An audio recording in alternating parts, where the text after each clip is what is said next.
Disyembre 10, 2022, Sabado.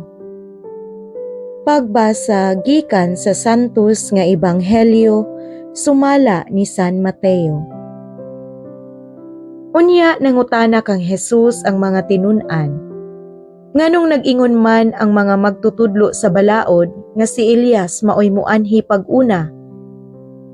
Si Jesus mitubag, si Elias una gayud nga muanhi ug andamo niya ang tanan. Apan sultihan ko kamo, mianhi na si Elias apan wala mo ila kaniya ang mga tao. Hinunua ilang gibuhat kaniya kutob sa ilang gusto. Sa samang paagi ang anak sa tao ila usab nga pasipad-an. Unya nakasabot ang mga tinun-an nga nagsulti siya mahitungod kang Juan nga magbubunyag.